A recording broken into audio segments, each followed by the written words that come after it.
السلام عليكم ورحمة الله وبركاته. الحمد لله نحمده ونستعينه ونستغفره ونؤمن به ونتوكل عليه ونعوذ بالله من شرور أنفسنا ومن سيئات أعمالنا. من يهد الله فلا مضل له ومن يضلله فلا هادي له.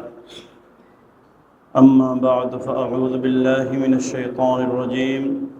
بسم الله الرحمن الرحيم.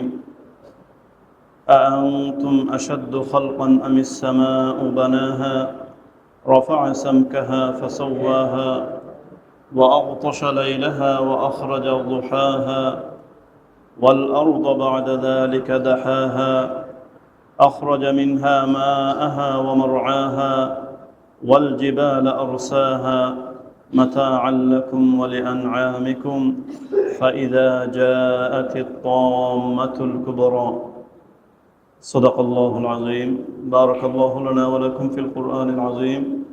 سبحانك لا علم لنا إلا ما علمتنا إنك أنت العليم الحكيم. আল্লাহ সুবহানাহু ওয়া তাআলার অসংখ্য মেহেরবানি যে আল্লাহ জাল্লা শানুহু আমাদেরকে এশার সালাতের পরে কোরআনে কারীমের দার্সে বসার সুযোগ দিয়েছেন। আমরা সূরা নাজিআত থেকে আলোচনা চলছিল, আজকে শেষ হয়ে যাবে ইনশাআল্লাহ সূরা নাজিআত সম্পর্কিত আলোচনা। সূরা নাজিআতের শুরুতেই আল্লাহ সুবহানাহু ওয়া তাআলা কয়েক ধরনের ফেরেশতার কথা আলোচনা করেছিলেন। এরপরে আল্লাহ পাক রব্বুল আলামিন কিয়ামতের ভয়াবহ পরিস্থিতির কথা তুলে ধরেছিলেন।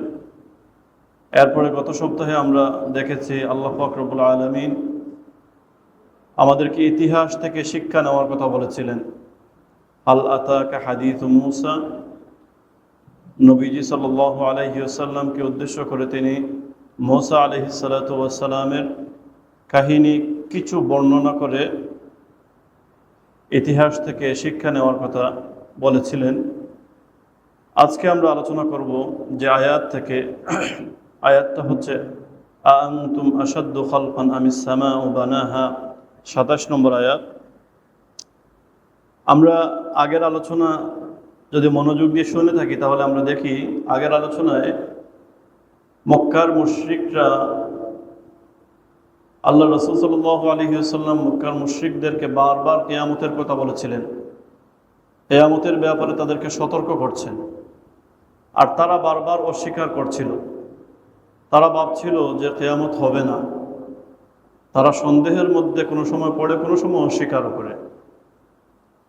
তো তাদের এক ধরনের সন্দেহ ছিল এমন, আমরা এই সূরার কিছু পিছনে গেলে আমরা দেখি যে তারা বলেছিল আইদা কুন্না ইযামান নাখিরা, কিয়ামত হবে অথচ আমাদের লাশ, আমাদের হাড্ডি, আমাদের চামড়া সব কিছু গলে পচে নিঃশেষ হয়ে যাবে, আর এরপরে আবার আল্লাহ সুবহানাহু ওয়া তাআলা আল্লাহ পাক রব্বুল আলামিন কিভাবে কিয়ামত দিবেন, এটা তাদের কাছে খুব অবিশ্বাস্য মনে হতো।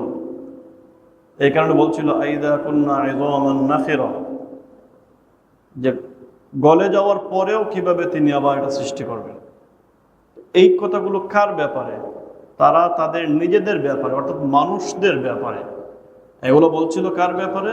মক্কার মুশরিকরা। তারা তো মানুষ, তারা তাদের নিজেদের ব্যাপারটা নিয়ে চিন্তা করছে যে আমরা মরে যাব, আমাদের বাপদাদারা মরে গেছেন, আমাদের পূর্বপুরুষ যারা ছিলেন তারা মরে গেছেন, আর ওই মরার পরে মাটির সাথে মিশে যাওয়া জিনিসগুলোকে কিভাবে আবার মুহাম্মদ যে আল্লাহর কথা বলছেন উনি আবার ওইটাকে ফেরত নিয়ে আসবেন। তো আল্লাহ পাক রব্বুল আলামিন তাদের সামনে একটা প্রশ্ন ছুড়ে দিচ্ছেন, আআনতুম আশাদ্দু খালকান আমিস সামাউ বানাহা, যে তোমরা কয়েকজন মানুষ এই ব্যাপারে চিন্তা করছো যে তোমাদের গলে যাওয়া লাশ কিভাবে আমি আবার পুনরায় জীবন দিতে পারি। তোমরা কি আআনতুম আশাদ্দু খালকান, তোমাদের সৃষ্টি কি আসমান আকাশ সৃষ্টির চেয়েও কঠিন কোনো বিষয়? এটা তো স্বাভাবিক। আমরা যদি মনে করি যে আমি একজন মানুষ, বা আমার মতো 10 জন মানুষ, আমার মতো 100 জন মানুষ, কয়েক হাজার মানুষ, এর চাইতে আকাশের ব্যাপ্তি, আকাশের বিশালতা অনেক বড়। এটা সৃষ্টি করা অনেক কঠিন একটা ব্যাপার। আল্লাহ প্রশ্ন ছুড়ে দিচ্ছেন যে তোমরা সামান্য মানুষ মাত্র, তোমরা কি মনে করো যে আমি ওই সত্তা, যে সত্তা আকাশকে সৃষ্টি করেছি, আকাশকে বিন্যস্ত করেছি, সুবিন্যাস করেছি, ওই সত্তার পক্ষে, ওই সত্তার জন্য তোমাদেরকে সৃষ্টি করা কঠিন না আকাশকে সৃষ্টি করা কঠিন? আল্লাহ প্রশ্ন ছুড়ে দিচ্ছেন, যাতে করে মক্কার মুশরিকরা তাদের যদি সামান্যতম জ্ঞান থাকে তাহলে তারা বুঝতে পারবে যে আমরা তো সামান্য এক মানুষ, আমাদেরকে যদি তিনি সৃষ্টি করতে পারেন তাহলে আকাশকে যদি তিনি সৃষ্টি করতে পারেন তাহলে আমাদেরকে সৃষ্টি করার কোনো ব্যাপারই নয়। এটা হচ্ছে একটা ব্যাপার। আরেকটা ব্যাপার হচ্ছে যে আল্লাহ পাক রব্বুল আলামিন আমাদেরকে সৃষ্টি করেছেন এক সময় যখন আমাদের কোনো অস্তিত্ব ছিল না। অস্তিত্বহীন থেকে তিনি আমাদেরকে অস্তিত্বে নিয়ে এসেছেন। অথচ এখন যে কথা আলোচনা হচ্ছে, কিয়ামতের সময় আল্লাহ আবার আমাদেরকে জীবন দান করবেন, ওই আলোচনাটা, ওই জীবনটা দ্বিতীয় জীবন। অর্থাৎ আল্লাহ পাক রব্বুল আলামিন আগে আমাদেরকে জীবন দিয়েছেন, যখন আমাদের অস্তিত্ব ছিল না তিনি অস্তিত্বে নিয়ে এসেছেন। এখন তো অস্তিত্ব থেকে আমরা হয়তো মাটির সাথে মিশে গিয়েছি, এখন আল্লাহ পাক রব্বুল আলামিন আরো ভালোভাবে আমাদেরকে তিনি পুনর্জীবন দিতে পারেন। কারণ আগে যেহেতু অস্তিত্বহীন থেকে তিনি আমাদেরকে অস্তিত্ব নিয়ে এসেছেন, এখন তো এটা তার জন্য কোনো ব্যাপারই না। এইভাবে আল্লাহ পাক রব্বুল আলামিন মুশরিকদের সামনে চ্যালেঞ্জ তুলে দিয়েছেন, আনতুম আশাদ্দু খালকান আমিস সামাউ বানাহা রাফা'a সামকাহা ফাসাওয়াহা। যে আকাশকে তিনি, আকাশের কথা বলেছেন, রাফা'a সামকাহা ফাসাওয়াহা, যার ছাদকে তিনি বুলন্দ করে দিয়েছেন, সমুন্নত করে দিয়েছেন, ফাসাওয়াহা, এবং আকাশকে তিনি স্তরে স্তরে বিন্যাস করে দিয়েছেন, সুবিন্যস্ত করে দিয়েছেন। আমরা দেখি শুধু আকাশ বলতে এখানে তাফসির বা মুফাসসিরগণ যারা আছেন তারা বলছেন যে এখানে আকাশ বলতে শুধুমাত্র যে আসমান, ওই আসমান বোঝানোর উদ্দেশ্য না, বরং ঊর্ধ্ব জগতের যা কিছু আছে। ঊর্ধ্ব জগতে আমরা জানি শত কোটি কোটি কোটি কোটি গ্রহ নক্ষত্র আছে। আমরা দেখি মিল্কি ওয়ের কথা জানি, আমরা ছায়াপথ নিহারিকার কথা জানি, আমরা গ্যালাক্সির কথা জানি, মাল্টি ইউনিভার্সের কথা জানি, কত কিছু আছে। আমরা তো সামান্য মাত্র একটা পৃথিবীতে আছি, আমরা সামান্য একটা ছোট্ট একটা পৃথিবীতে আছি, যে পৃথিবী ওই কোটি কোটির গ্রহ নক্ষত্রের সামনে কিছুই না। মুফাসসিরগণ বলেন যে এই আকাশ দ্বারা বোঝানোর উদ্দেশ্য আল্লাহ পাক রব্বুল আলামিনের যে আমাদের এই পৃথিবীর ঊর্ধ্ব জগতে যা কিছু আছে সব কিছুকেই তিনি বিন্যস্ত করে নিয়েছেন, বিন্যস্ত করে রেখেছেন। তাহলে এত কিছুকে যদি তিনি এত সহজে বিন্যস্ত করতে পারেন, তাহলে আমাদের মতো গুটি কয়েক মানুষকে তিনি কিভাবে পুনর্জীবন দিতে পারবেন না? এটা একটা চ্যালেঞ্জ, মক্কার মুশরিকদের সামনে এটা একটা চ্যালেঞ্জ। এরপরে আরো বলছেন, ওয়া আগতাশা লাইলাহা ওয়া আখরাজা দুহাহা, এবং তিনি তার রাতকে তিনি আধারে ডেকে দিয়েছেন, ওয়া আগতাশা লাইলাহা ওয়া আখরাজা দুহাহা, এবং তার দিনকে তিনি আলোকময় করে প্রকাশ করে দিয়েছেন। অর্থাৎ আল্লাহ পাক রব্বুল আলামিন তার সূর্যের যে গতি প্রকৃতি আছে এর মাধ্যমে আল্লাহ পাক রব্বুল আলামিন কোনো অঞ্চলে তিনি রাত দেন, কোনো অঞ্চলে তিনি দিন দেন। এই মুহূর্তে আমাদের এখানে রাত চলছে, এই মুহূর্তে আমেরিকায় দিন চলছে, এই মুহূর্তে ইংল্যান্ডে দিন চলছে। আল্লাহ পাক রব্বুল আলামিন এই সব কিছু এত সহজে করতে পারেন, এত সহজে সব কিছু করতে পারেন, আর মানুষদেরকে কিভাবে তিনি সৃষ্টি করতে পারবেন না? আরো বলছেন, ওয়াল আরদা বা'দা যালিকা দাহাহা, যে এই আকাশকে তিনি বিন্যস্ত করার পরে এরপরে বলছেন যে ওয়াল আরদা বা'দা যালিকা দাহাহা, এরপরে তিনি এই যে জমিন যেটা আছে ওই জমিনকে বসবাসযোগ্য করে রেখেছেন, বসবাসযোগ্য করে দিয়েছেন। অর্থাৎ আল্লাহ পাক রব্বুল আলামিন বলতে চাচ্ছেন এটাই যে আকাশকে তিনি সৃষ্টি করেছেন, বিন্যস্ত করেছেন, ঊর্ধ্ব জগতের যা কিছু আছে সব কিছুকে তিনি সুবিন্যস্ত করেছেন, আর এরপরে তিনি আবার জমিনে যা কিছু আছে জমিনকে তিনি বসবাসযোগ্য করে দিয়েছেন। তো এত কিছু যদি করতে পারেন, তাহলে আল্লাহ পাক রব্বুল আলামিন সামান্য মানুষকে কেন সৃষ্টি করতে পারবে না? তোমরা কেন অস্বীকার করো? কিয়ামতের ব্যাপারে আল্লাহ পাক রব্বুল আলামিন মক্কার মুশরিকদেরকে চ্যালেঞ্জ করছেন। এখানে একটা প্রশ্ন আছে, একটা প্রশ্ন হচ্ছে সূরা বাকারার একটা আয়াতে এসেছে, আল্লাহ পাক রব্বুল আলামিন বলেন, হুয়াল্লাযী খালাকা লাকুম মা ফিল আরদি সুম্মা ইসতাওয়া ইলাস সামাই ফাসাওয়াহুন্না সাবআ সামাওয়াত। আল্লাহ পাক রব্বুল আলামিন বলছেন যে তিনি ওই সত্তা যিনি প্রথমে, হুয়াল্লাযী খালাকা লাকুম মা ফিল আরদি, যিনি প্রথমে জমিন বা জমিনের যা কিছু আছে সব কিছুকে তিনি সৃষ্টি করেছেন। সুম্মা ইসতাওয়া ইলাস সামা, এরপরে তিনি আকাশের দিকে মনোনিবেশ করেছেন। ফাসাওয়াহুন্না সাবআ সামাওয়াত, আর তিনি আকাশকে 7টি স্তরে বিভক্ত করেছেন, বিন্যস্ত করেছেন। এই সূরা বাকারার এই আয়াত দ্বারা বোঝা যায় যে আল্লাহ পাক রব্বুল আলামিন আগে জমিন সৃষ্টি করেছেন, পরে আকাশকে সৃষ্টি করেছেন।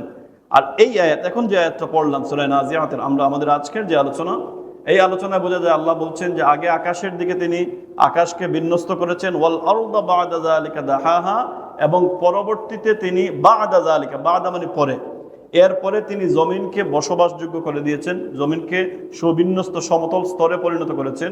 তাহলে বোঝা যায় আগের আয়াতের সাথে এই আয়াতের কন্ট্রাডিক্টরি আছে, সাংঘর্ষিক হয়ে যাচ্ছে। আসলে ব্যাপারটা এমন না, ব্যাপারটা হচ্ছে যে দাহাহা, দেখেন আল্লাহর বাচনভঙ্গিটা কেমন, ওয়াল আরদা বা'দা যালিকা দাহাহা।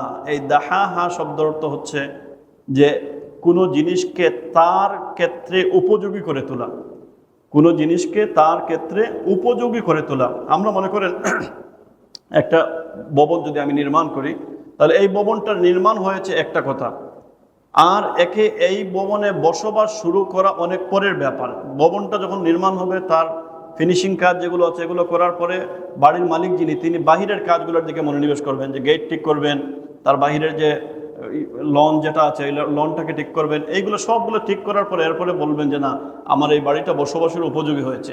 ঠিক একইভাবে আল্লাহ প্রথমে জমিন সৃষ্টি করেছেন, পরে আকাশ সৃষ্টি করেছেন, এবং আকাশ সৃষ্টির পরে এখন তিনি বলছেন যে এই মুহূর্তে আমি জমিনকে মানুষের বসবাসের উপযোগী করে তুললাম। তো এই এত কিছু যিনি করতে পারেন, এরপরে ওই জমিনের কথা আবার বলছেন আল্লাহ পাক রব্বুল আলামিন, আখরাজা মিনহা মাআহা ওয়া মারআহা, যে জমিন থেকে আমি পানি উৎপন্ন করি, পানি বের করি।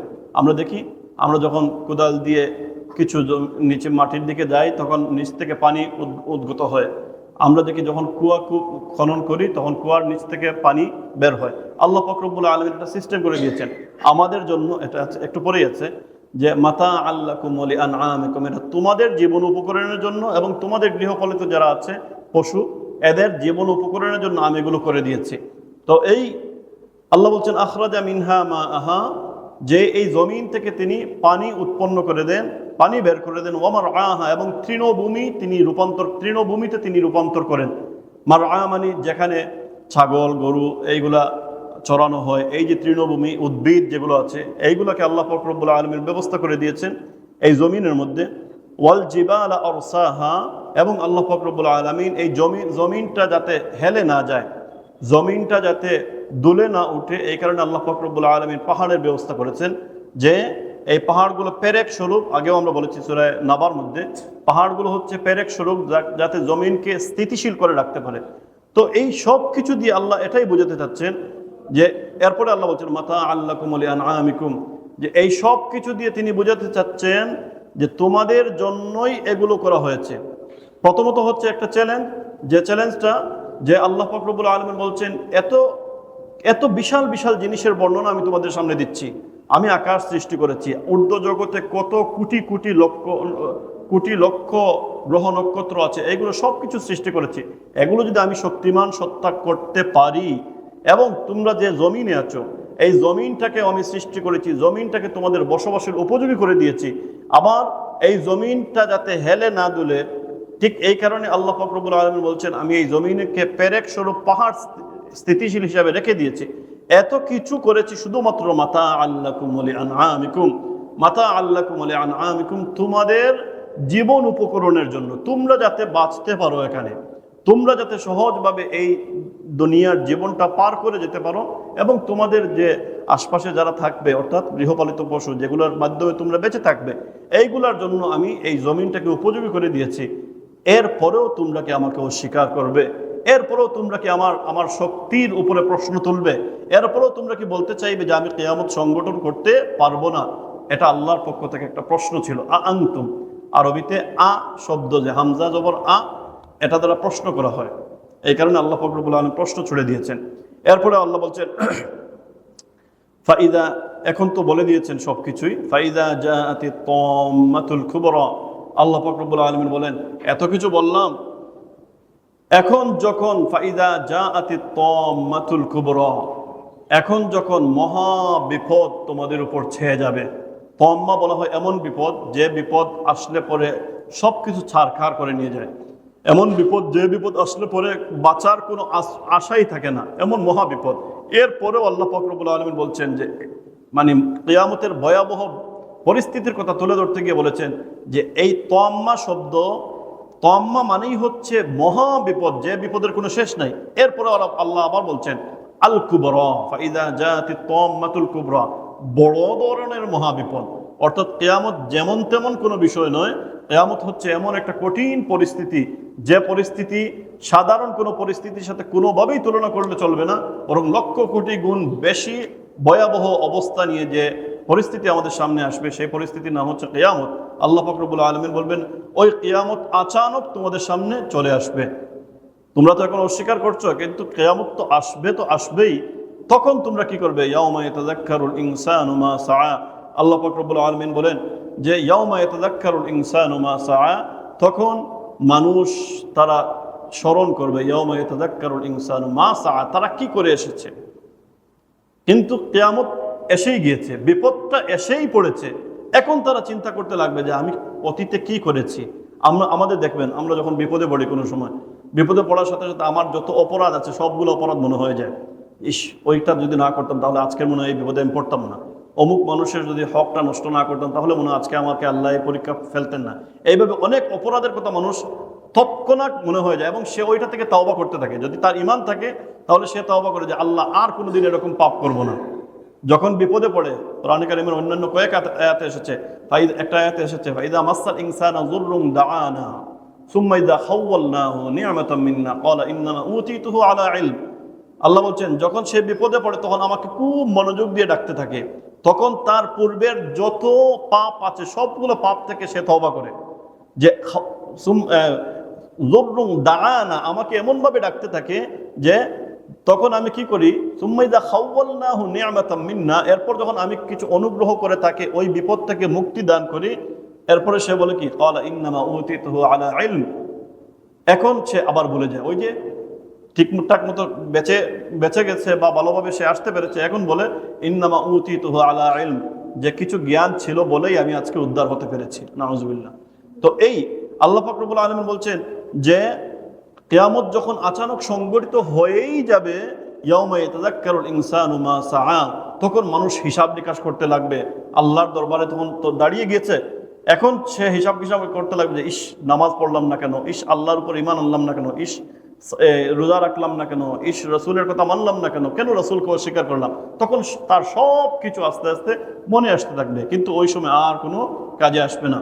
ওই সময়টা শেষ হয়ে গিয়েছে। প্রশ্নপত্র আগেই ফাঁস করে দিয়েছিলেন আল্লাহ পাক রব্বুল আলামিন। দুনিয়ায় থাকা অবস্থায় প্রশ্নপত্র ফাঁস হয়ে গিয়েছিল, আল্লাহ তিনি ফাঁস করেই দিয়েছেন, কিন্তু ওইটা আমরা কাজে লাগাইনি। কিন্তু যেই দিন একেবারে বিচারের সম্মুখীন হয়ে যাবে, ওই দিন আর চিন্তা করলেও আর আপনি অনুশোচনায় ভুগলেও কাজে আসবে না। এখন আল্লাহ পাক রব্বুল আলামিন বলছেন ওই দিনের পরিস্থিতির কথা তুলে ধরে বলছেন ওয়াবুররিজাতিল জাহিম লিমান ইয়ারা, ওয়াবুররিজাতিল জাহিম, এবং তাদের সামনে জাহান্নামকে, লিমান ইয়ারা, যারা দর্শক আছে, যারা দেখবে, চক্ষুষ্মান যারা আছে, তাদের সামনে জাহান্নামকে উপস্থাপিত করা হবে, জাহান্নামকে প্রকাশ করা হবে। এখানে দুইটা তাফসীর। কোনো মুফাসসিরগণ বলেন যে এটা শুধুমাত্র কাফেরদের সামনে জাহান্নামকে উপস্থাপন করা হবে, কারণ কাফেররা কিয়ামতকে অস্বীকার করেছিল। আমরা জানি মক্কার কাফেররা কিয়ামতকে অস্বীকার করেছিল। আর কোনো মুফাসসিরগণ বলেন যে এখানে মুমিন মুসলমান উভয়ের সামনেই জাহান্নামকে উপস্থাপন করা হবে। ওয়াবুররিজাতিল জাহিম লিমান ইয়ারা, সবারই তো চক্ষু আছে, সবাই তো দেখতে পাবে ওই দিন, এই কারণে সবার সামনেই জাহান্নামকে উপস্থাপন করা হবে। মুমিনরা কি করবে ওই সময়? আল্লাহ শুকরিয়া আদায় করবে যে আল্লাহ, এই জাহান্নাম থেকে আমি বাঁচতে পেরেছি আপনার অনুগ্রহে, আমি আপনার শুকরিয়া আদায় করছি যে কিছু আমল করে এসেছিলাম বলে আপনি অনুগ্রহ করেছেন, আর আপনার অনুগ্রহের ফলে আমি এই জাহান্নাম থেকে বাঁচতে পেরেছি। আল্লাহ, আমি আপনার শুকরিয়া, কৃতজ্ঞতা আদায় করছি। আর কাফেররা চিন্তা করবে, ইস, হায় হায়, যদি আমি দুনিয়ায় থাকা অবস্থায় আল্লাহর কথা মেনে চলতাম, যদি নবীর কথা মেনে চলতাম, তাহলে আজকে এই যে সামনে অত্যাসন্ন যে বিপদ আমার সামনে আছে, ওই বিপদ থেকে আজকে আমি কি করতাম?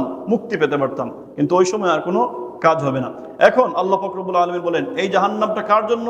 ফাআম্মা মান তাগা, যে বিরুদ্ধাচরণ করেছে, যে বিদ্রোহ করেছে, যে আল্লাহর কথা অস্বীকার করেছে, যে মানেনি আল্লাহর কথা, ওয়া আসারাল হায়াতাদ দুনিয়া, এবং যে দুনিয়ার জীবনকে প্রাধান্য দিয়েছে, মৌজ মাস্তি করে বেরিয়েছে, দুনিয়ার জীবনটাকেই সে মনে করেছে যে এটাই আমার সব কিছু। আখেরাত যে একটা আছে, পরকালে যে আল্লাহর কাছে হিসাব দিতে হবে, এই বিষয়ে তার কোনো জ্ঞানই ছিল না, অথবা এই বিষয় সম্পর্কে সে সম্পূর্ণ উদাসীন ছিল। তাকে বারবার সতর্ক করা হয়েছে, কিন্তু সে ওই সতর্কবার্তা মানেনি। এই ধরনের যারা দুনিয়াকে প্রাধান্য দিয়েছিল, এদের সামনেই জাহান্নাম থাকবে, এদের সামনেই জাহান্নামকে উপস্থাপন করা হবে। আল্লাহ পাক রব্বুল আলামিন বলেন, ফাইন্নাল জাহিমা হিয়াল মাওয়া। যারা আল্লাহকে অস্বীকার করেছে, আল্লাহর বিরুদ্ধাচরণ করেছে, এবং যারা দুনিয়ার জীবনকে প্রাধান্য দিয়েছিল, আল্লাহ পাক রব্বুল আলামিন বলেন, ফাইন্নাল জাহিমা হিয়াল মাওয়া। জাহান্নাম হবে তাদের জন্য একেবারে চূড়ান্ত আশ্রয়স্থল, চূড়ান্ত আবাসস্থল। জাহান্নামের আযাব কেমন হবে এই ব্যাপারে সবচেয়ে হালকা আহওয়ানুল আযাব মানে সবচেয়ে হালকা যে শাস্তি হবে জাহান্নামের, এই ব্যাপারে রাসূল সাল্লাল্লাহু আলাইহি ওয়াসাল্লাম একটা হাদিসে এসেছে। একটা হাদিসে উনি নাম মেনশন করেছেন, আর একটা হাদিসে নাম মেনশন করেননি। একটা হাদিসে এসেছে সবচেয়ে আহওয়ান মানে হালকা শাস্তি হবে জাহান্নামীদের, যে একজনকে একটা জুতা পরিয়ে দেওয়া হবে, আগুনের জুতা। আল্লাহু আকবার। একজনকে একটা আগুনের জুতা পরিয়ে দেওয়া হবে, এবং তিনি ওই আগুনের জুতা পরিধান করে, তাকে যখন আগুনের জুতা পরিধান করিয়ে দেওয়া হবে, তিনি জাহান্নামেই থাকবেন, জাহান্নাম থেকে বের হবেন না এমন নয়, জাহান্নামেই থাকবেন, কিন্তু তাকে স্পেশালভাবে একটা আগুনের জুতা পরিয়ে দেওয়া হবে। অন্য শরীরের অন্য কোনো অংশে আগুনের মানে জ্বলনটা লাগবে না, কিন্তু রাসূল সাল্লাল্লাহু আলাইহি ওয়াসাল্লাম বলেন যে তার ওই আগুনের এই প্রভাবটা এতটুকু প্রভাবান্বিত থাকবে যে তার ওই পায়ের আগুনটা মাথার উপরে এমনভাবে দগ্ধ করে জ্বলতে থাকবে যে মাথার ভিতরের যে খুলির ভিতরে যা কিছু আছে সব কিছু একবারে নাড়ি বুড়ি সব কিছু উতরাইতে থাকবে, এমন একটা ভয়াবহ অবস্থার সৃষ্টি হবে। আর তিনি মনে করবেন, মানে যাকে এই জাহান্নামের শাস্তিটা সবচেয়ে হালকা শাস্তি দেওয়া হবে, সে মনে করবে যে আমার চাইতে কঠিন শাস্তি আর কাউকে দেওয়া হচ্ছে না, অথচ আল্লাহ রাসূল বলেন সবচেয়ে সহজ শাস্তিটা তাকেই দেওয়া হচ্ছে। অন্য হাদিসের মধ্যে এসেছে যে এই সহজ শাস্তিটা দেওয়া হবে ওনার চাচা আবু তালিবকে। ওনার চাচা আবু তালিবের ব্যাপারে কথাটা এসেছে, উনি তো শেষ পর্যন্ত ঈমান আনেননি, কিন্তু যেহেতু রাসূলের সাথে ওনার মহব্বত ছিল, ভালোবাসা ছিল, আজীবন রাসূলকে আশ্রয় দিয়েছেন, শেল্টার দিয়েছেন, এই কারণে সবচেয়ে হালকা শাস্তি, কিন্তু তিনিও শাস্তি পাবেন, সবসময় শাস্তি পাবেন, কিন্তু সবচেয়ে হালকা শাস্তি তাকে দেওয়া হবে। দেখেন হালকা শাস্তির পারতটা কতটুকু, দেওয়া হচ্ছে পায়ে, দর্ছে গিয়ে মাথায়। আর যাদের সারাটা শরীরকেই জ্বালিয়ে পুড়িয়ে ছারখার করে দেওয়া হবে, ফেরাউন, নমরুদ, হামান, কারুন যারা আছে, এদেরকে এমন শাস্তি দেওয়া হবে। বা বর্তমান যুগে যারা আছে, আমরা যাদেরকে আদর্শ মনে করি, আমরা যাদেরকে, আমাদের অনেক ইয়াংস্টার আছেন যাদেরকে কি করেন বর্তমানে খেলাধুলার ক্ষেত্রে আছে বা বিভিন্ন ধরনের দুনিয়াবি অনেক দৃষ্টিকোণ থেকে যাদেরকে আমরা, আমাদের তরুণরা, ইয়াংস্টার যারা আছে, তারা যাদেরকে আদর্শ মনে করে, এরা তো অনেকেই ঈমানদার নয়, অনেকেই আল্লাহর উপরে বিশ্বাসী নয়, রাসূলের উপরে বিশ্বাসী নয়, ওরা বেদিন, কাফির, মুশরিক। ওদেরকেই আমাদের অনেকেই আদর্শ বা আইডল মনে করে। এদের শাস্তিটা ওই ওদের মতোই হবে, একেবারে সব জ্বালিয়ে পুড়ে ছারখার করে দেওয়া হবে, আবার জীবন দেওয়া হবে, আবার জ্বালানো হবে, আবার তাকে ইয়েতে নিয়ে হুঁশে নিয়ে আসা হবে, এইভাবে কঠিন শাস্তি দেওয়া হবে। তো এই কঠিনতম অবস্থায় থাকবে কারা? যারা দুনিয়ায় থাকা অবস্থা আল্লাহর বিরুদ্ধাচরণ করেছিল, যারা দুনিয়ার জীবনকে প্রাধান্য দিয়েছিল। ইব্রাহিম ইবনে আদহাম একজন বিখ্যাত বাদশাহ ছিলেন, আপনারা জানেন। ইব্রাহিম ইবনে আদহাম আফগানিস্তানের বলখের অধিবাসী ছিলেন। উনি ওসিয়ত করে গিয়েছিলেন, কয়েকটা ওসিয়ত করে গিয়েছিলেন। একটা ওসিয়ত ছিল তার এইভাবে যে আমাকে যখন তোমরা নিয়ে যাবে তখন আমার হাতগুলো তোমরা কফিনের বাহিরে এইভাবে ছেড়ে রাখবে, যাতে লোকেরা দেখতে পারে যে এই প্রতাপশালী বাদশাহ উনি যখন যাচ্ছেন কবরের দিকে, তার সাথে কোনো দুনিয়ার কোনো সামানা নাই, একেবারে রিক্ত হস্তে, একেবারে দিনহীনভাবে তিনি কি করছেন, কবরের দিকে রওনা হয়েছে। এইভাবে তিনি বোঝাতে চাইছেন যে দুনিয়ার জীবনটা আসলে কোনো কিছুই নয়, বরং আখিরাতের জীবনটাই হচ্ছে কি আসল। এরপরে আল্লাহ পাক রব্বুল আলামিন বলছেন, এতক্ষণ তো কঠিন কঠিন কথা হলো কাফের মুশরিকদের ব্যাপারে, আশার কোনো বাণী এখনো পাচ্ছি না। আশার বাণী হচ্ছে আল্লাহ পাক রব্বুল আলামিন বলেন, ওয়া আম্মা মান খাফা মাকাম রাব্বিহি ওয়া নাহান নাফসা আনিল হাওয়া ফাইন্নাল জান্নাতা হিয়াল মাওয়া। অনন্তর আল্লাহ পাক রব্বুল আলামিন বলছেন যে যারা আল্লাহর সামনে দাঁড়ানোকে ভয় করে, ও আম্মা মান খাফা মাকাম রাব্বিহি, যে তার রবের সামনে দাঁড়ানোকে ভয় করে, ওয়া নাহান নাফসা আনিল হাওয়া, এবং যে তার প্রবৃত্তিকে নিবারণ করতে পেরেছে, প্রবৃত্তির পূজারী ছিল না, মন যা চায় তাই করেনি, বরং তাকওয়া অবলম্বন করেছে। আল্লাহর ভয় তার মনের মধ্যে ছিল, হিসাব দিতে হবে আল্লাহর সামনে, আল্লাহর সামনে সে জবাবদিহি করতে হবে, এই ভয়টা যার ছিল, সে সবসময় মনে করতো কিরামান কাতিবিনা ইয়ালামুনা মা তাফআলুন, সে সবসময় মনে করতো যে সম্মানিত ফেরেশতাগণ আমার সাথে আছেন এবং তারা আমার সব কিছু পাই টু পাই তারা লিখছেন। ফামান ইয়ামাল মিসকালা যাররাতিন খায়রান ইয়ারা, সে এটা বিশ্বাস করতো আমি যত ছোট আমল করি না কেন, তাই চাইতা ভালো হোক কিংবা মন্দ হোক, এটা আমি কাল কিয়ামতের দিন দেখতে পাবো।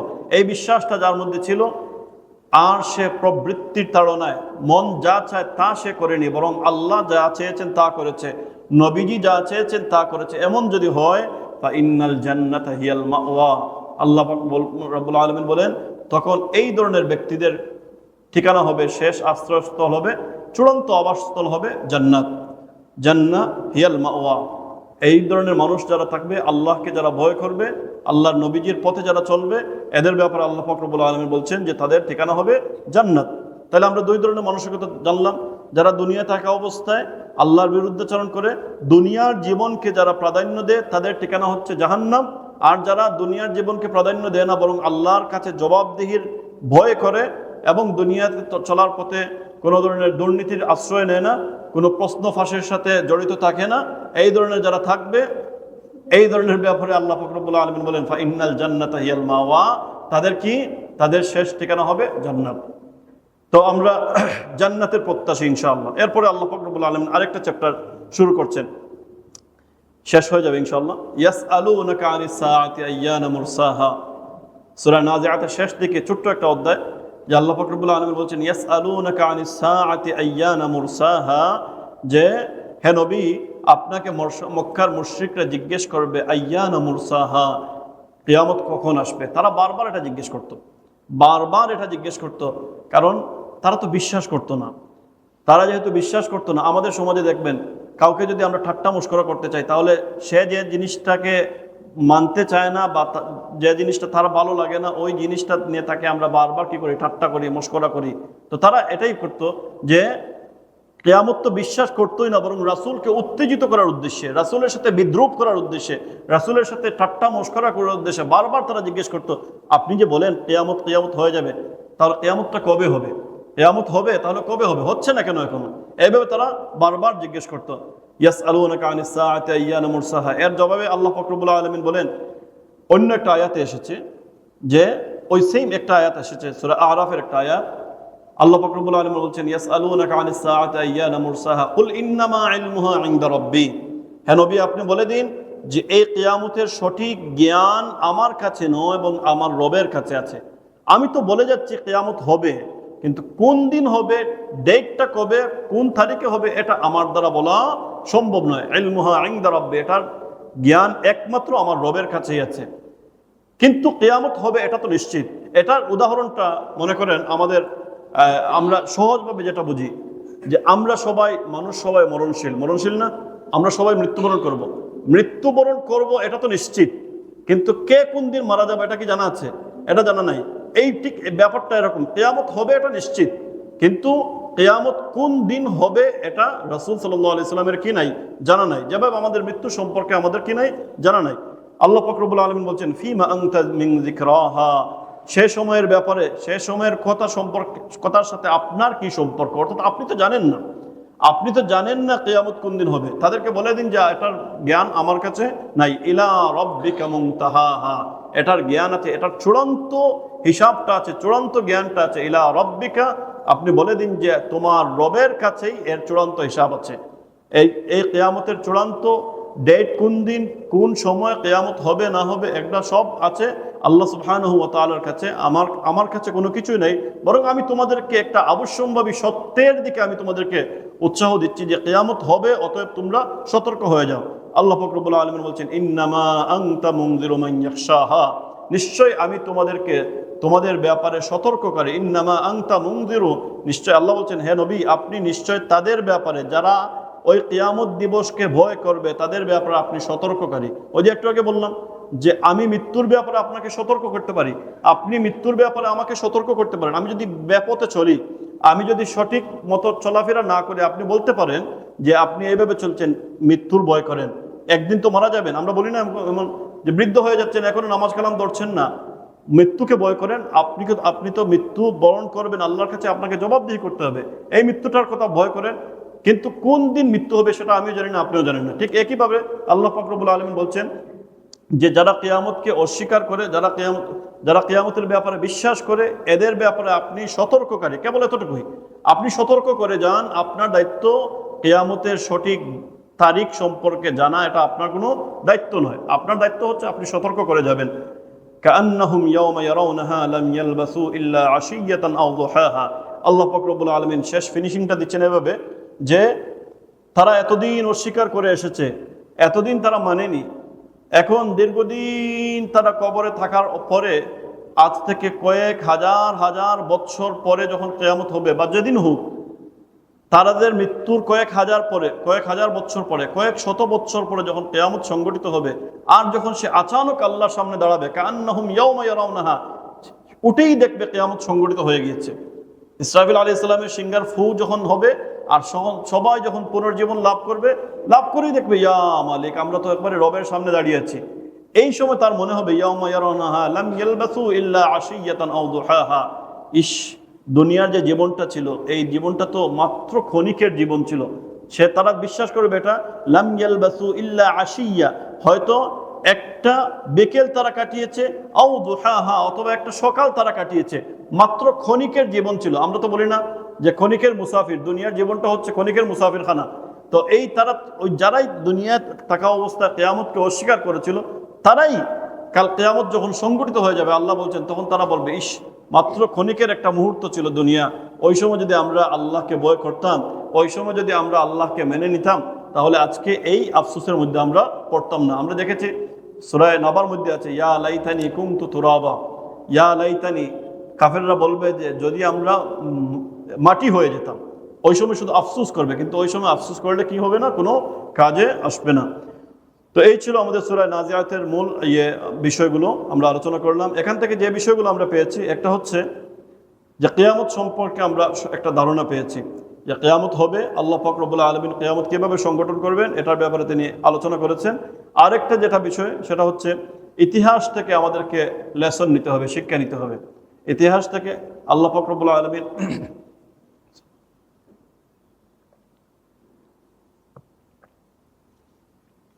আল্লাহ সুবহানাহু ওয়া তাআলা হাল আতাকা হাদিসু মুসা আলাইহিস সালামের ঘটনা দিয়ে নবী আলাইহিস সালাতু ওয়াস সালামকে তিনি ইতিহাসের কথা বলেছেন। এখান থেকে আমরা বোঝা যায় যে ইতিহাস থেকে আমাদের শিক্ষার খোরাক আছে।